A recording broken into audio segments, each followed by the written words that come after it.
Anda kembali bersama kami di Sapa Indonesia Malam. Saudara, munculnya sejumlah klaster sekolah perlu diwaspadai dan jadi peringatan penting untuk mengevaluasi kesiapan belajar di masa pandemi COVID. Apa saja solusi ideal untuk menyeimbangkan kesehatan anak dan faktor kebutuhan materi pendidikan anak di tengah pandemi seperti sekarang? Kita masih membahas bersama dengan Gubernur Jawa Tengah Ganjar Pranowo dan juga Koordinator Nasional Perhimpunan Pendidikan dan Guru Satriawan Salim. Ada juga Ketua Pokja Infeksi Perhimpunan Dokter Paru Indonesia, Dr. Erlina Burhan.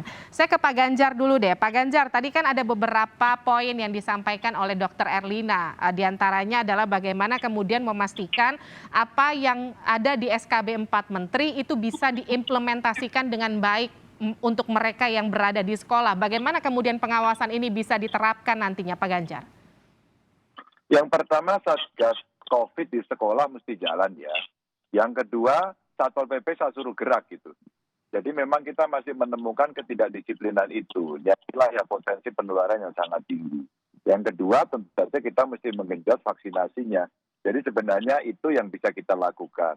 Yang ketiga tentu diambil sampling ketika kemudian kita menemukan kasus, yaitu tadi sekolah ditutup. Maka saya katakan itu tadi, ya SOP-nya begitu saja.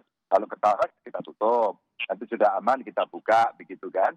Sehingga prosesnya ini bisa berjalan dengan ketentuan yang selama ini kita kerjakan gitu. Baik, kalau capaian vaksinasi di Jawa Tengah untuk tingkatan siswa seperti apa, Pak Ganjar? Kalau konteks anak-anak nih ya, anak-anak itu Anak-anak. semua yang kemarin anak-anak itu sudah ada yang tinggi kok Mbak. Kalau yang Solo itu 100% lebih, Cilacap 93, tapi masih ada daerah-daerah yang di bawah 10%, Jepara, Brebes, Pemalang, Tegal gitu, itu masih di bawah gitu. Tapi yang lain-lain sih antusiasnya bagus gitu. Itu bagaimana dengan sekolah-sekolah yang masih di bawah 10%, Pak Ganjar? Untuk mereka melaksanakan PTM, bukankah ada standar yang harus dicapai sebelum PTM itu dilakukan ya, Pak? Enggak kan, tidak menjadi syarat waktu itu. Ya, tidak menjadi syarat. Maka saya sepakat tadi, untuk yang SD itu mesti diatur betul-betul. Cuman kalau saya lihat sih SD lebih gampang ngaturnya daripada anak yang sekolah di atasnya gitu ya. Sehingga butuh ketegasan gitu saja. Maka saya bilang ini yang mesti kita genjot. Maka terhadap daerah-daerah yang sangat rendah itu kita push, kadang kita bantu, kita dorong, kita minta tolong TNI Polri juga gitu. Baik, Pak Satriawan, ini gimana menurut Anda terhadap sekolah-sekolah yang tingkat vaksinasinya juga masih sangat rendah, resiko PTM 100% justru jadi bahaya ya? Ya, kalau vaksinasi usia 12 sampai 17 tahun secara nasional itu memang sudah di atas 70% ya, termasuk guru gitu ya. Bahkan di beberapa provinsi sudah 100% lebih juga. Secara nasional yang masih di bawah 60% saya kira itu untuk vaksinasi usia 6 sampai 11 tahun alias SD.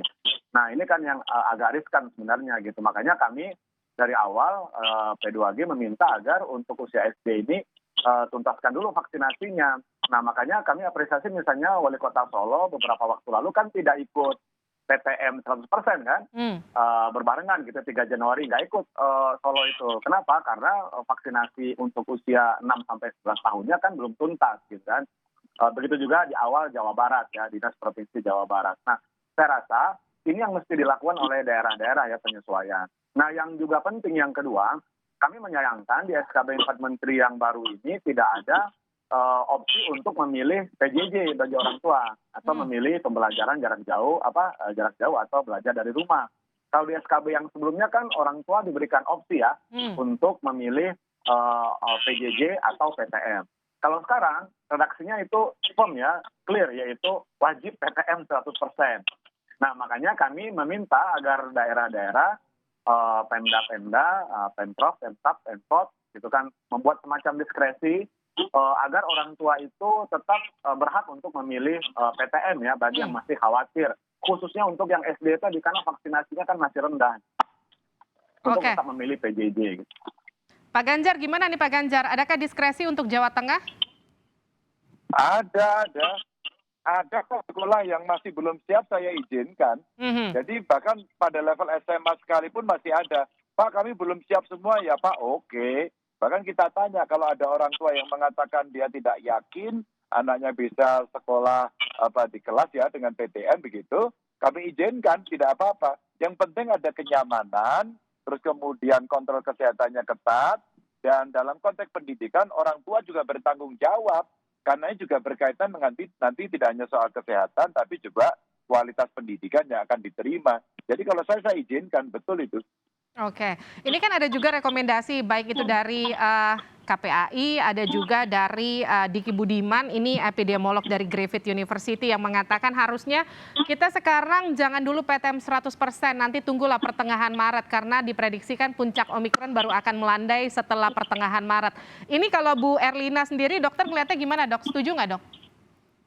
Ya begini ya, tentang Omikron ini banyak sekali yang kita tidak ketahui dan prediksi-prediksi itu kadang-kadang juga tidak terlalu tepat. Jadi menurut saya sih sebetulnya kalau implementasi protokol kesehatan, kemudian juga SKB 4 Menteri itu dijalankan dengan ketat, menurut saya silakan tetap PTM, tetapi untuk anak SD usia 0 sampai 11 tahun mungkin direm dulu. Kalau malah saya menyarankan dalam kondisi Omikron yang sedang naik sekarang, kasusnya sebaiknya usia 6 sampai 11 ini yang memang belum banyak yang divaksin, mereka jangan sekolah dulu. Mungkin kita lihat, mungkin saya setuju sampai Maret karena diperkirakan puncaknya sampai Maret ya. Nah, untuk mereka saya setuju untuk istirahat dulu deh anak-anak ini.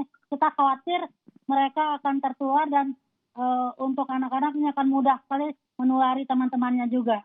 Apalagi belum divaksin. Tetapi kalau untuk anak SMP, SMA mungkin karena semua mereka sudah divaksin dan juga lebih mudah memberikan pengertian tentang edukasi dan juga protokol kesehatan, saya kira kita tetap jalan dengan rambu-rambu yang sudah ditetapkan. Oke, Pak Satriawan, responnya? Ya, kalau untuk SD ya kami sepakat ya. Bahkan kami berpikirnya tidak hanya SD ya, tapi sampai SMA gitu ya, untuk ditinjau ulang gitu.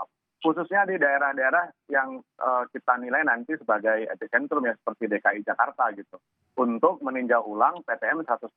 Nah ini kan enggak ya, masih 100% ini sekarang kan.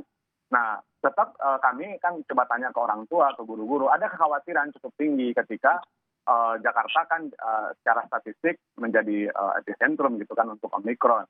Nah oleh karena itu kami betul-betul berharap kepada Pemprov untuk meninjau ulang, mengevaluasi, minimal kita balik ke skema yang lama yaitu 50%. Karena Jakarta saya rasa relatif siap ya untuk metode blended learning ya kan, pembelajaran kombinasi gitu. Karena kita pernah melakukan itu, paruh di rumah, paruh di sekolah di waktu yang bersamaan.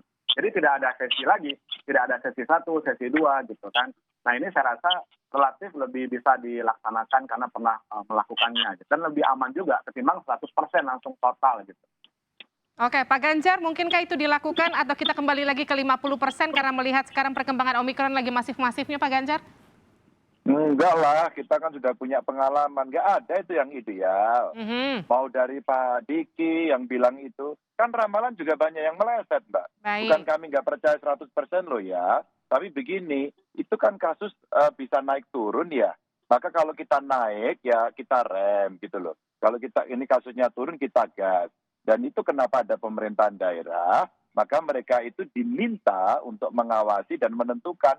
Maka saya katakan tadi, kalau orang tua nggak setuju gimana Pak Gub? Boleh belajar di rumah, tapi dibantu ya anaknya gitu. Kan memangnya anak-anak ini faktor psikologisnya nggak tertekan. Emang yang di rumah terus kita biarkan? Tidak.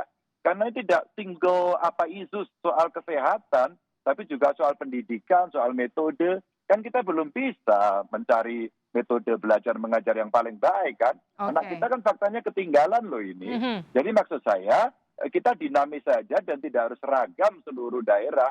Maka hari ini saja yang SMA umpamalah, SMA gampang diatur katanya. SMA itu, Pak kami belum siap 100%. Enggak apa-apa, jalan. Yang penting anak-anak sekarang mendapatkan satu cara pembelajaran yang baik dan dia seneng deh sekolah itu seneng gitu ya. Jadi mereka bisa kita atur. Yuk sekolah boleh tapi ketat. Kalau enggak jadi Bapak begitu itu kita lakukan. Jadi enggak usah seragam-seragam banget deh gitu. Kita ikuti aja dinamikanya. Ikuti dinamikanya, yuk sekolah tapi harus ketat protokol kesehatannya di sekolah. Kalau tadi Jawa Tengah menggunakan sistem gas rem begitu ya, ketika ada penularan, oke kita rem, tapi kalau enggak kita gas. Karena ada ketinggalan pembelajaran yang harus dikebut selama 2 tahun terakhir, begitu kira-kira Pak Ganjar ya? Iya, begitu. Oke, terima kasih telah bergabung bersama kami. Gubernur Jawa Tengah Ganjar Pranowo, terima kasih juga Koordinator Nasional Perhimpunan Pendidikan dan Guru Pak Satriawan Salim, dan juga Ketua Pokja Infeksi Perhimpunan Dokter Paru Indonesia Dr. Erlina Burhan. Terima kasih narasumber saya pada malam hari ini, sehat-sehat selalu.